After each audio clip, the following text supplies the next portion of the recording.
that Andreas, maybe you can share some your experience regarding this sphere, or help provide the story regarding it. Maybe it was some funny cases, probably. Yeah, because I remember that we spoke to Andreas last time. He mentioned that he would be glad to work with Belarus developers. Yeah, for sure. So from my perspective, when I got introduced to Belarus, as I said, I didn't really know much about the country itself, and doing some initial investigation and seeing how developed the positioning, the legislation, I think is key here as well. So it's what we heard from Mohammed around the regulation and legislation of the UAE is very good. However, it's 3, 4, or 5 different entities, and where do I start? But from Belarus perspective, it's one place, you know where to go, you know the regulation, and it's done, So I think sometimes it's a lot easier. Okay, it might be harder to get because of having to go through all the processes, getting audited by a Big Four, etc.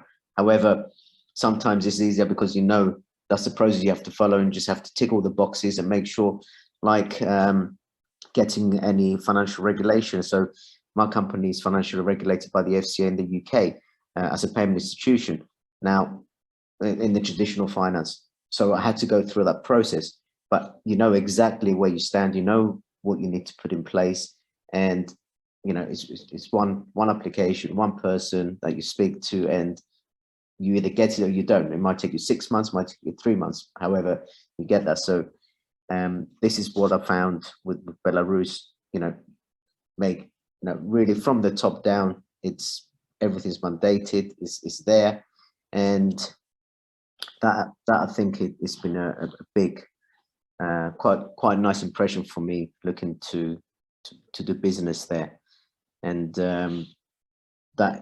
that's basically what you want as a business owner from a progressive government to try and open up business. And funny enough, I'm originally from Cyprus, and I was looking at the foreign direct investment numbers into Belarus, and Cyprus happens to be second in 2020. So that was quite an interesting experience as well to see that. So is George going to join us, or should we move to open it up? Maybe we are going to discuss the Q&A session right now, and if George is connecting, maybe some technical issues, yes, and then no can provide the information, yes. We can carry on. So I think, I said, this is the open Q&A, so thanks very much for all the presentations and great information that has been shared. Now, from my perspective, putting some things down on kind of where to start and kick off the conversation. I think coming to what I just explained and what I just said, Mohammed, if you give us kind of your perspective, obviously Belarusian company trying to come to UAE, where do I start? Because you mentioned there's a lot of, especially, let's focus now, we're discussing crypto and blockchain, okay, so nothing else. So focusing on crypto and blockchain, I want to come to do business in the UAE. Where would I start? Obviously, you've already gone through the process, you have an exchange already set up. So where would I start? Because we've mentioned, there's the ADGM, there's the DFSA, there's the central bank, there's the DMCC, there's ESCA, so where do I start? Well, the first thing that I would like to suggest is that you define what kind of activity you would like to conduct over here, because that will define what kind of licensing that you need to acquire in order to do the business legally and set up the financial systems that you require, which is the banking system that is acceptable. And that's the most important part of it, actually, and the most difficult one, which is setting up a financial system for yourself. Depending on if you're coming as a crypto exchange, ADGM is the place to go. if you would like to do a proprietary trading, in simple words, you've got your own capital, you would like to buy and sell cryptocurrency, but legally, where you can have a bank account and you can transfer funds to your buyers and sellers, the MCC is the place. If you would like to provide a service, just a digital wallet where you're going to white label it to other companies, or you're going to be using it as a part of another structure, which is an existing, let's say in different jurisdictions. You have an Estonian license and you would like to have a digital wallet also to be set up with that one, which is linked to a bank account, ESCA will be the place to go for. Other than that, if you were to go a little bit broader, but still in the crypto and the blockchain world, it is two different licenses you will be looking, two categories of them, either regulated or non-regulated. The non-regulated would be, it's very simple. It is either the proprietary trading or the service providing, like an innovation company that you're setting up the platform, you're creating the system itself, and you're white labeling it to other companies who can use it. And there are plenty of those companies who are moving to over here to bring the technology and to have the what you call the sandboxes, or they join to some fintech sandboxes in order to get their product tested and launched. But mainly what I see in the market over here also is that they are getting a capital market license. A capital market license comes with different activities under it, which allows you to do crypto exchange and crypto trading on behalf of third party or be an advisor like that. This capital market license, if you go under the central bank, is very expensive. The capital requirement for it, it is about 50 million dirhams, which is an equivalent to about $18 million. So that will be a very expensive. The other choice would be either DIFC or ADGM, where the capital requirement is about $2 million. And the setup itself takes about 6 to 9 months in order to get it done. Under this capital market licensing, you have the activity of custodian, where you can be the money keeper for the clients when they sell, when they want to buy, and you use fintech, financial technologies, in order to do the trading, the platform itself, which is the exchange. And the second activity is an executor, where you are executing the orders of your clients. And of course, number 3, which a lot of people are looking, is where the business development in order to acquire clients and being an advisor on that one. We advise you to buy this crypto or that crypto, which is more the now sell it or not. At the same time, also act as a fund manager. Being a fund manager, which is we can see right now the artificial intelligence, the AI-based wallets where they buy and sell. It started with Forex and now it has gone to the crypto itself. So it packs the opportunities. Therefore, there are a lot of licensing. My advice would be that you need to define what activity exactly you want to do. And there you can find all the information online, and in order to go and acquire the proper license for the activity that you would like to conduct. Okay, thanks very much, Mohammed. That's great advice. If we turn it the other way around now, so from a Belarus perspective, where would I start? Obviously, I think it's a little bit easier in terms of where to start. You have to go and get yourself a high-tech park license. So, but is there anything, who would like to take that? Maybe we can address that to Tanya, maybe. Andreas, Yeah, some new participants when connected. Yes, the sound. Hello, Xenia. Okay. We have Yes. George with us, and Yes, we have Okay. George connected as well. Ah, good. How are you? Yes. Welcome. At You least joined us. I saw him. Yes, I Yeah, saw. he's there. I can see him. So, George is one of the kind of leading experts in the blockchain and crypto space. He's been speaking at various events. He's got over 30 years of experience in technology. He was the CEO of the ecosystem of Hawaii. He's been working in the Middle East region for over 30 years in Bahrain, in Saudi, etc. So, and over the last 6-7 years has been heavily involved in the crypto and blockchain space, and is kind of a go-to person in this. So it's nice to have him with us. Just to carry on that question. So Ksenia, maybe you can give us an overview of on where do I engage to basically set up my business in Belarus. Maybe Kleb, you can advise as well, and also Vasily as well. So Ksenia, so what to advise how to start in Belarus? So yeah, so where do I start basically? You start from the agency, of course. Okay. Yes, but for seriously, of course, from the agency, because we can connect any companies, any people with other companies they need here. As I told in my presentation, so to choose a suitable site.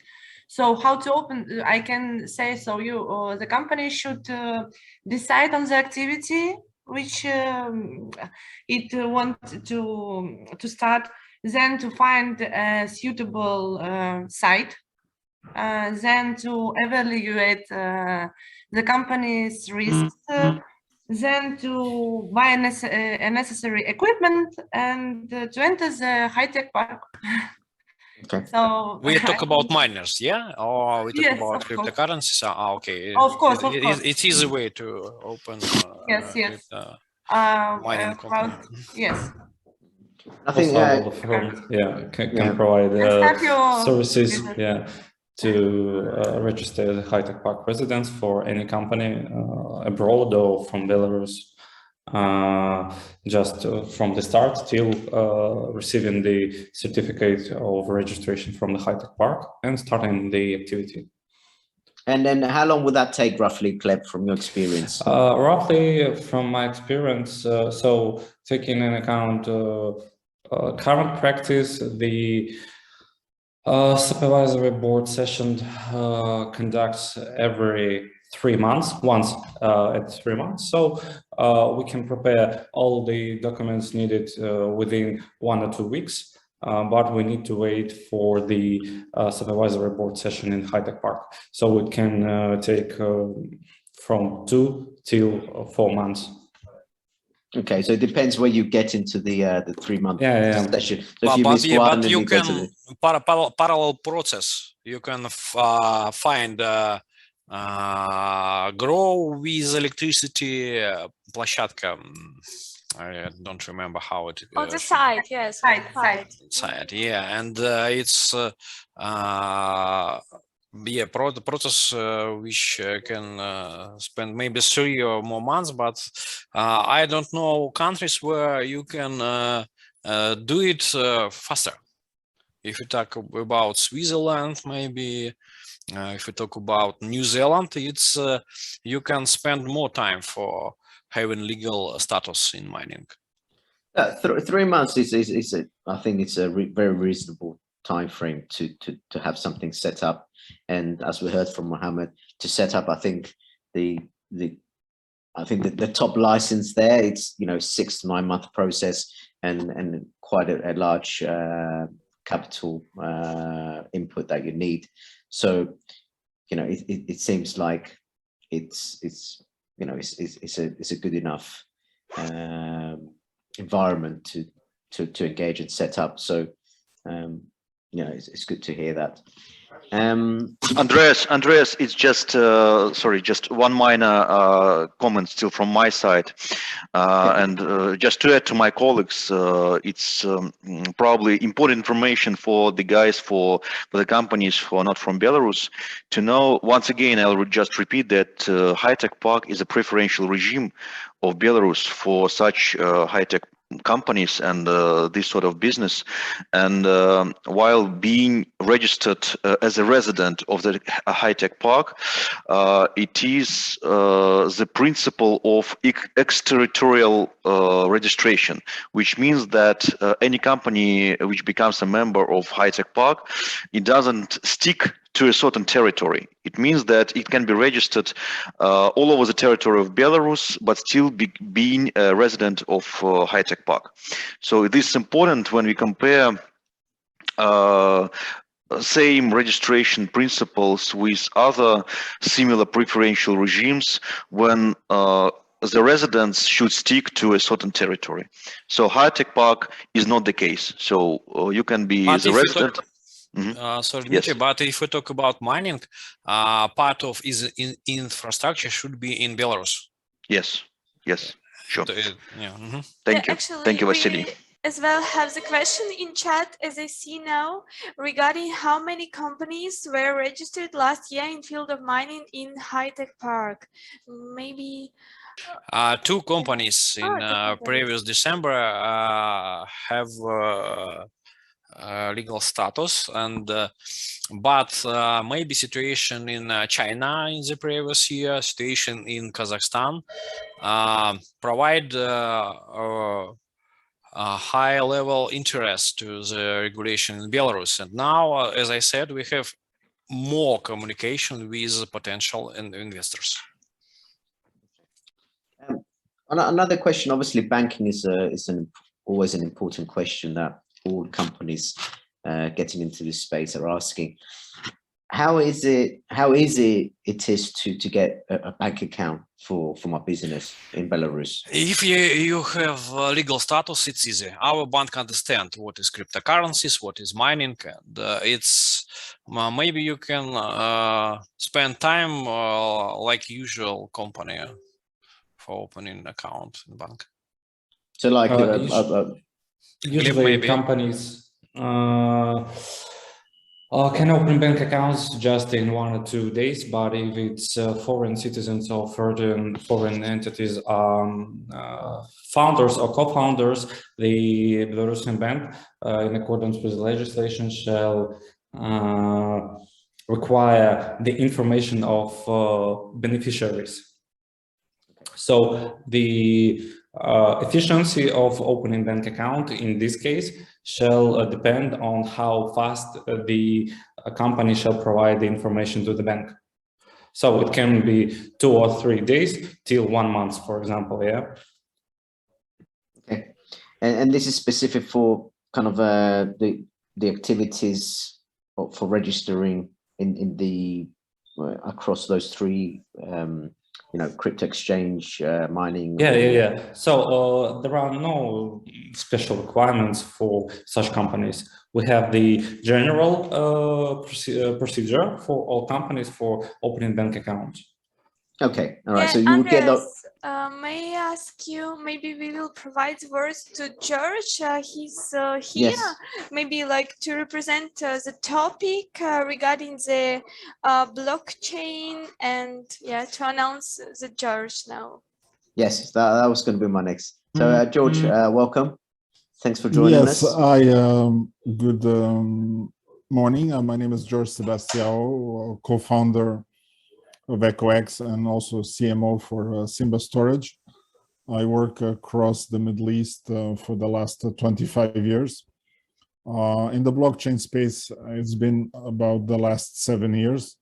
So over the last 4 years, we have built an amazing ecosystem in Dubai.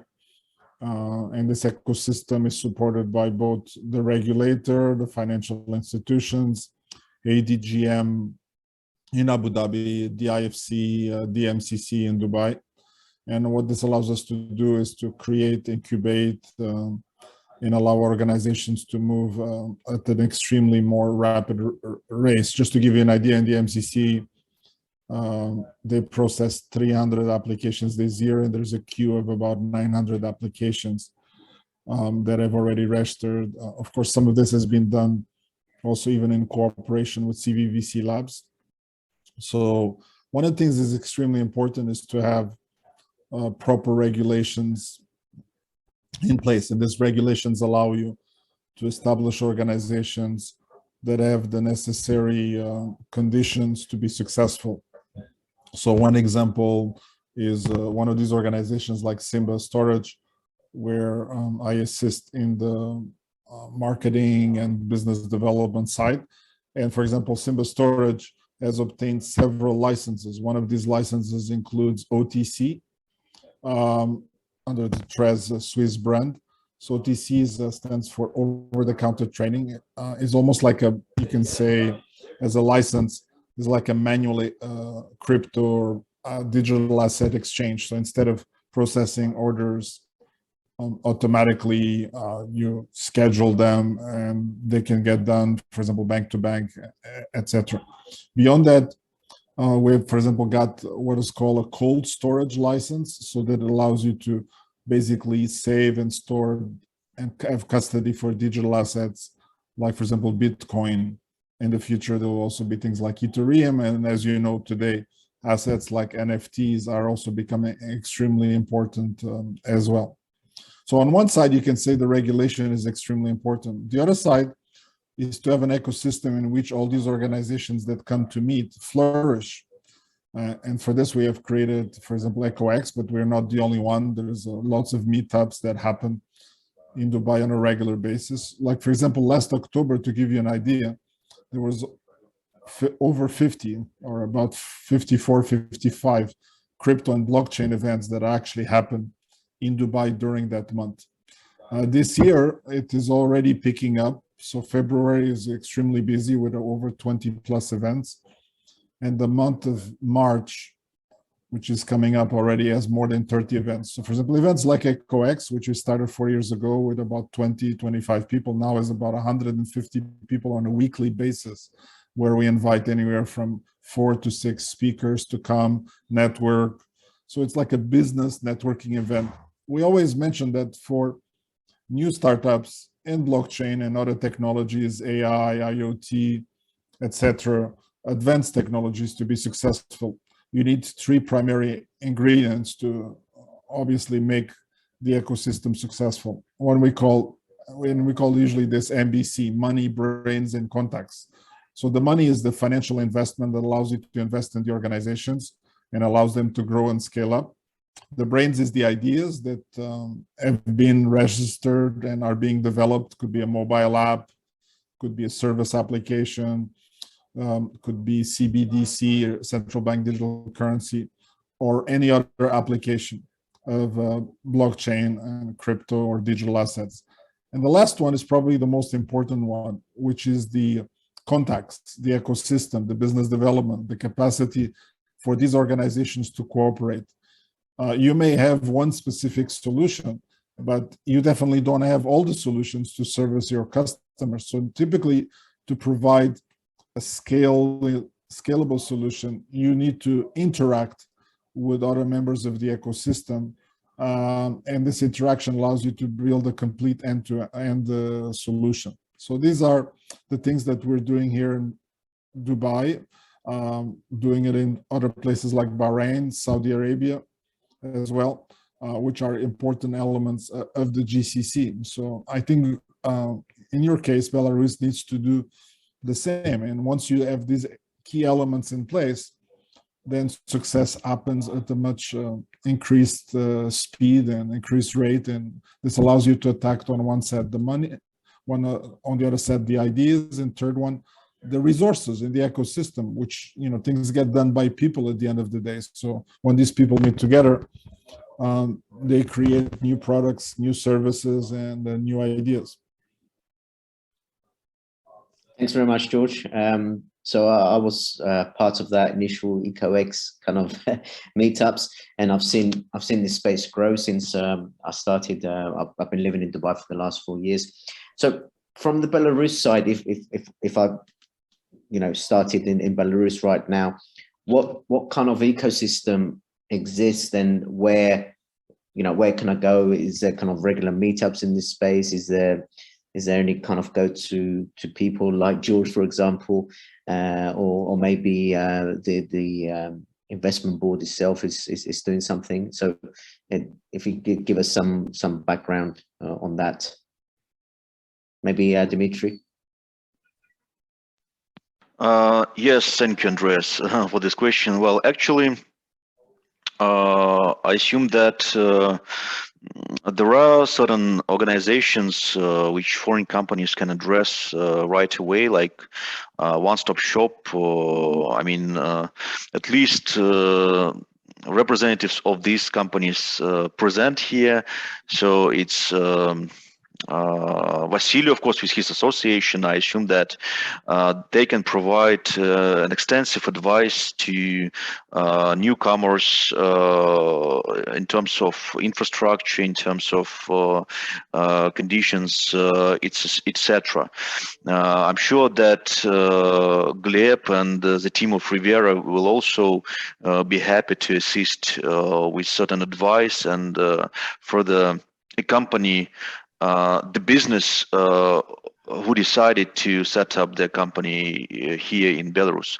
And our agency is for sure the one-stop shop, and we are the governmental organization. So as my colleagues already mentioned, we will be more than happy to give an initial advice how to start in Belarus, to help with the certain counterparts here, and also infrastructure objects with the governmental institutions as soon as we have the access in terms of our mandate to this, to all these participants of this market. So we are there, and whoever is willing to do business in this field, you feel free, please. So we can leave contacts of all our colleagues here, and pleasure. I'm sure that all colleagues will be pleased. Vasily? Yeah, maybe you can ask and we will answer. I work like network hub, and we have not enough meetups and conference in this period, coronavirus period, but we have it.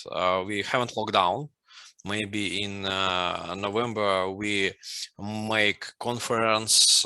It was more than 300 visitors. We think about Nice. 70 or 80, but more than 300. And now we think about big conference.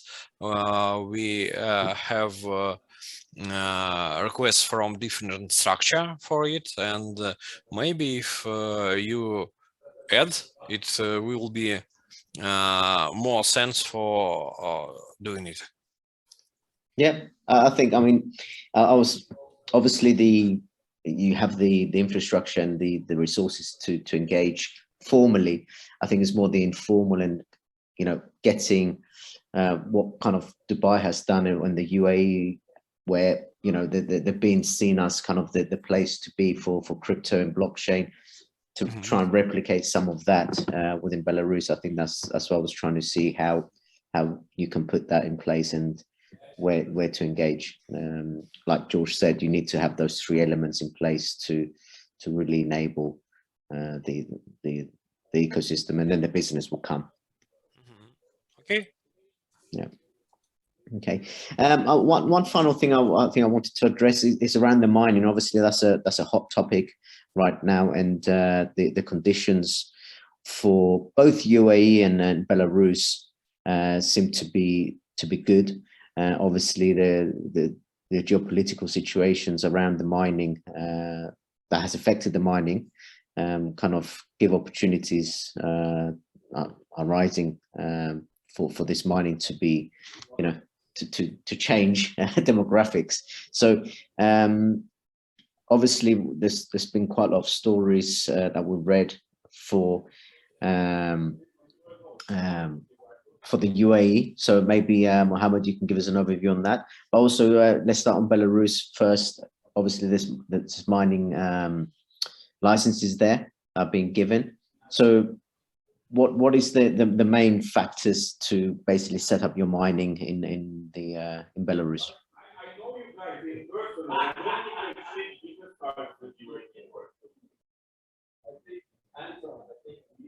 Someone try to Vasily? answer, or what is Yeah, yeah, Vasily. So what makes Belarus a good jurisdiction to set up a mining right now?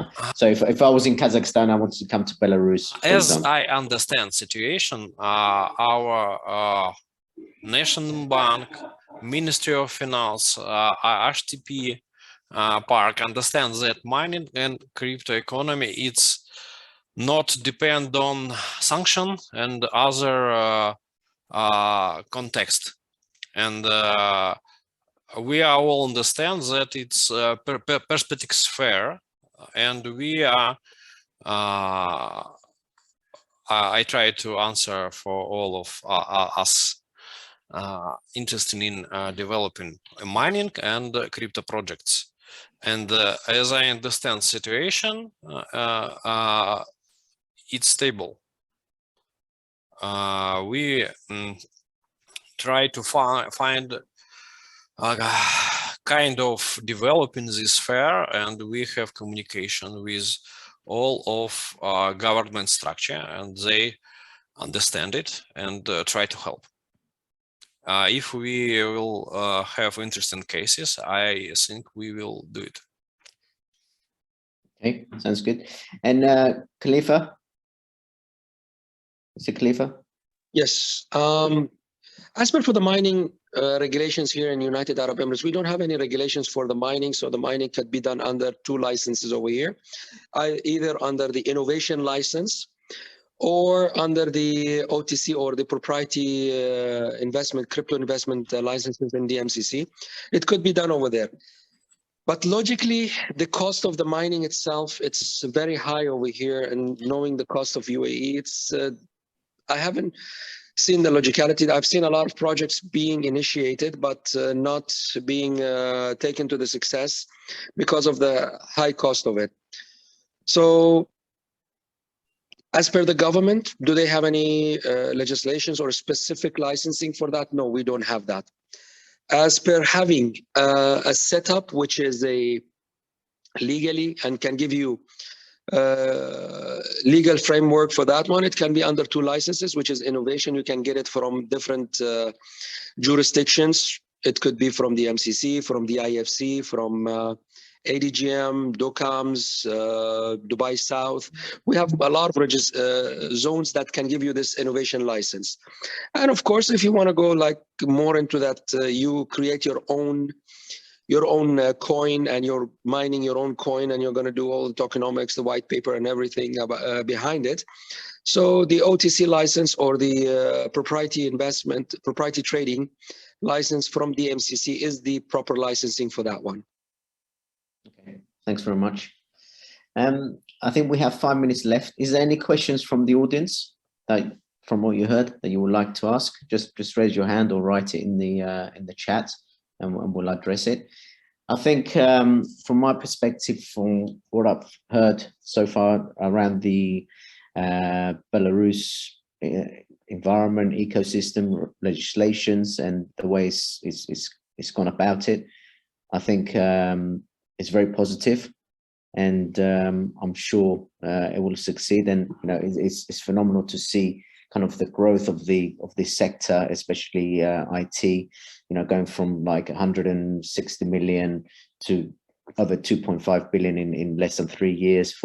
It's phenomenal expansion and uptake. So I'm sure all these elements that you have been putting in place are really going to help this and make it a big success. So maybe Anna and Dimitri, you can leave some final words to everybody and on this.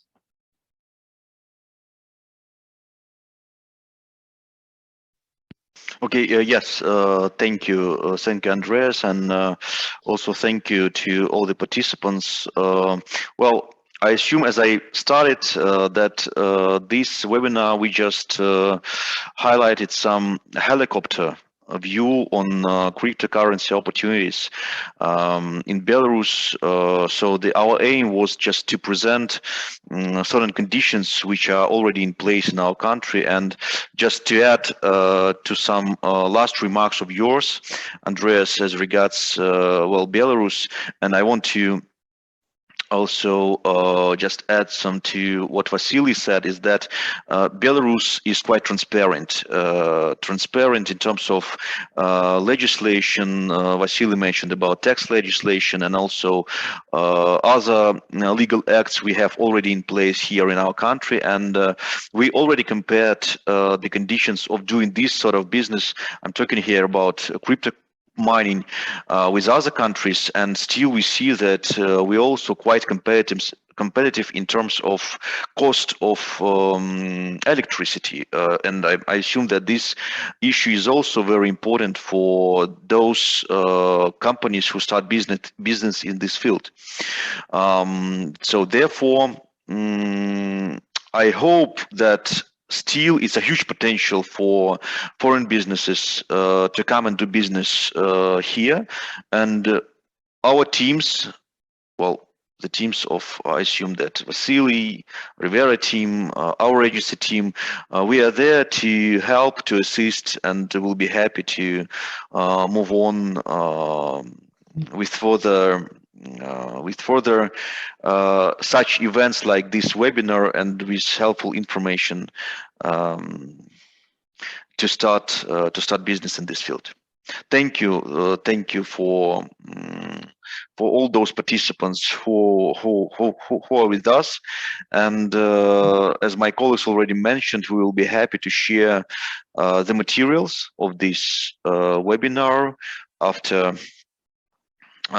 it's over, and look forward to meet in person. I hope that we will organize such kind of event also offline mode to have even further discussions and network. Very much looking forward to it. Thanks, Dmitry. And I think the acid test will be if myself and Mohammed in a year's time have a company in Belarus set up. Definitely. Pleasure. Thanks very much, everybody. Polina, do you want to add anything? Thank you so much for this event. I think it was a nice time, and a lot of statements regarding Belarus, regarding United Arab Emirates were said, were discussed. It's a really pleasure to have such speakers estimate, and as well as experts from Belarus side, experts from United Arab Emirates, and hopefully after this event our contacts will be still in touch, and we can communicate and maybe connect it on LinkedIn and continue our communications. Thank you to all speakers and all the participants that are now live with us. Thanks very much, Polina and Anna, as well, for all your hard work. I know how difficult it is to put these things on, chasing everybody to get it all together. So thank you very much.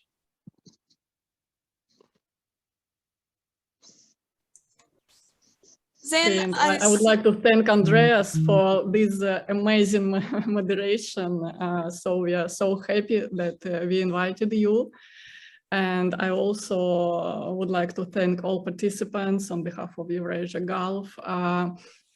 And we can see that there are a lot of potential for Belarus in the field of blockchain and cryptocurrency. And of course, the next event should be offline, as I recommended you earlier. So because we can meet all these experts from this field offline and communicate with them. So you can see that the United Arab Emirates has great experts in this field, like Andreas, George, Mr. Khalifa, and other experts. We can communicate and we can share experience. So I hope next time we will meet here, or maybe even in Belarus, for our next event. Thank you. Thank you so much. Thanks very much, everyone. Bye-bye. See you. Bye-bye. Thank you. Thank you. Thanks. Bye. Thank you all. Bye. Bye. Bye. Bye.